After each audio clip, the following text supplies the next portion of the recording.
This is your another example of double column cash book in which we will use bank column in cash book. I will explain example first. Messrs. Ruchi Traders started their cash book with the following balances on July 2017. Ruchi Traders firm का name है.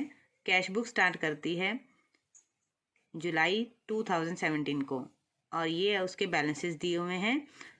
क्योंकि आपका ये double column cash book with bank column है तो इसमें bank का balance भी दिया होगा और बैंक का बैलेंस जो है आपका क्रेडिट भी हो सकता है और डेबिट भी हो सकता है. If it is debit then it will be shown in debit side and if it is credit balance then it means it is bank overdraft. तो यहाँ पर कैश इन हैंड है ₹1354 और बैलेंस है बैंक में 7560 और यहाँ पर बैंक बैलेंस प्लस में ही है, फेवरेबल है, मीन्स डेबिट में ही है. He had the following transactions in the month of July 2017. 2017 जुलाई में ये ट्रांजेक्शन दिए हुए हैं. 3 जुलाई को कैश सेल्स हुई है 2300. 5 जुलाई को purchase goods paid by cheque. Goods purchase की है, चेक से पेमेंट हुई है तो आपकी बैंक में एंट्री जाएगी, बैंक कॉलम में अमाउंट लिखा जाएगा. कैश सेल्स कैश कॉलम में. Paid trade expenses nothing is mentioned here whether trade expenses are paid by cash और by bank then it will be assumed it is by cash. Sales goods received cheque deposited same day. Goods sale की हैं, cheque receive हुआ है. वैसे तो हम cheque in hand account debit करते हैं बट उसी टाइम डिपॉजिट करा दिया गया है तो यहाँ पर बैंक से ही एंट्री होगी. और अगर डिपॉजिटेड सेम डे नहीं भी लिखा हो तो हम एज्यूम भी कर सकते हैं कि अगर कोई और इन्फॉर्मेशन ना हो, if there is nothing said about depositing it in other points then you will assumed it in cash but here is mentioned deposited same day. Purchase motor car paid by check. Cheque से payment है, bank column में जाएगा. Cheque received from Manish deposited same day. तो ये deposit हो चुका है तो हम इसकी एंट्री कैसे करेंगे? बैंक से ही करेंगे, बैंक कॉलम में ही करेंगे. Cash sales cash column. 25 जुलाई Manisha's check returned dishonored. Sorry, it was not Manisha's, it was Manish. Manish check return dishonor. Manish से चेक रिसीव हुआ था, डिपॉजिट भी करा दिया था बट ये डिसऑनर हो गया है तो जो एंट्री तब की थी उसकी रिवर्स एंट्री आपने कर देनी है. क्योंकि वो डिपॉजिट उसी दिन कराया था तो आपने बैंक कॉलम में एंट्री की थी. अब इसकी एंट्री वापस रिवर्स में हो जाएगी.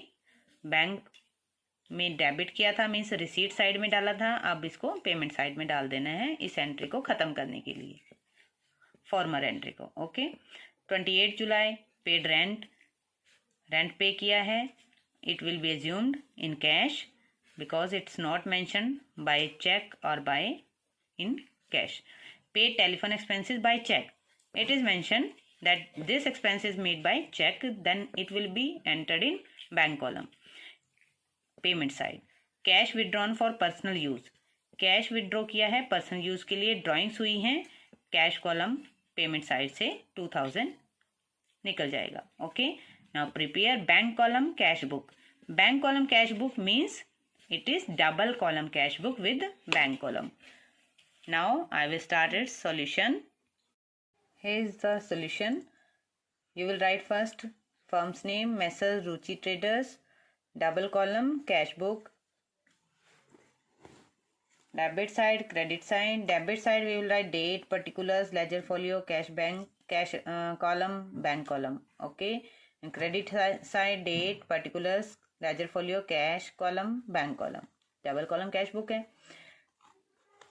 And particulars के अंडर आप रिसीट्स भी लिख सकते हो, इधर पेमेंट्स लिख सकते हो.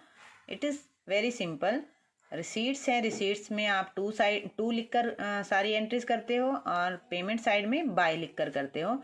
Just you have to understand, identify कि आपकी कौन सी ट्रांजैक्शन से रिसीट्स हो रही है, कैश आ रहा है, और कौन सी ट्रांजैक्शन से पेमेंट हो रही है, कैश जा रहा है, बैंक से जा रहा है या आपके कैश में से जा रहा है, वो आपने ट्रांजैक्शन को अच्छे से अंडरस्टैंड करना है।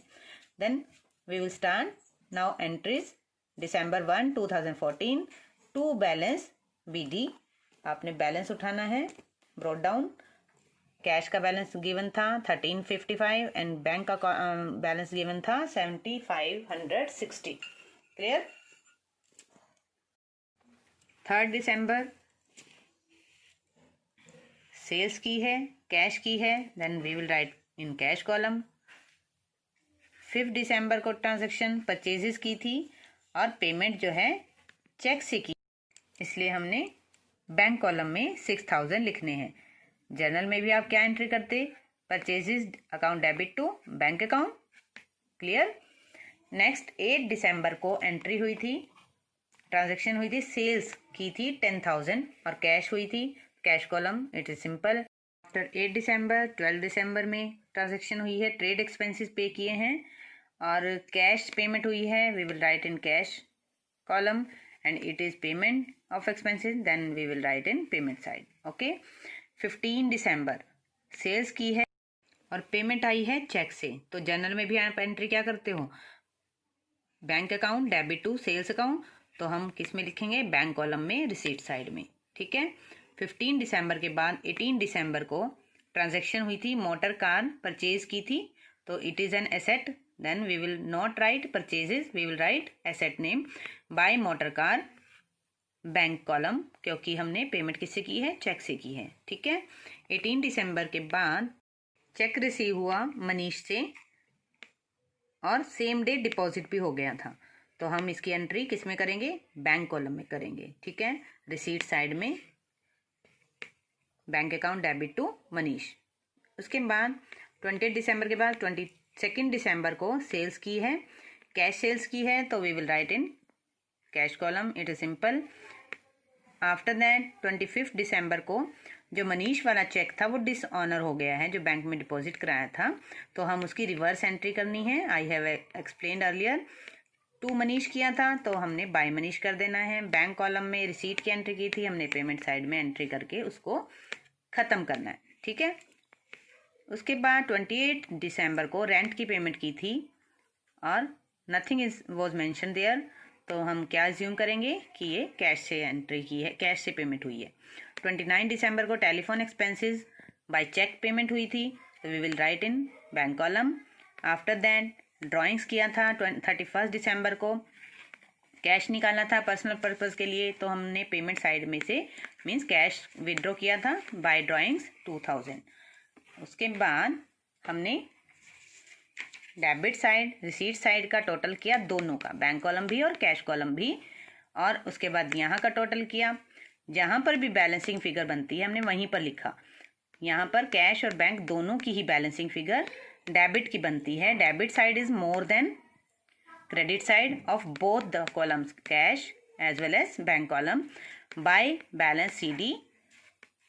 बैलेंसिंग फिगर हमने यहाँ लिख दिया है और Jan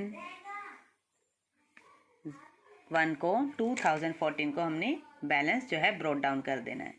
और जब भी आपने बैलेंसिंग फिगर निकालनी है तो उसकी साइड में आपने ब्रैकेट में बैलेंसिंग फिगर शॉर्ट में लिखना जरूर है।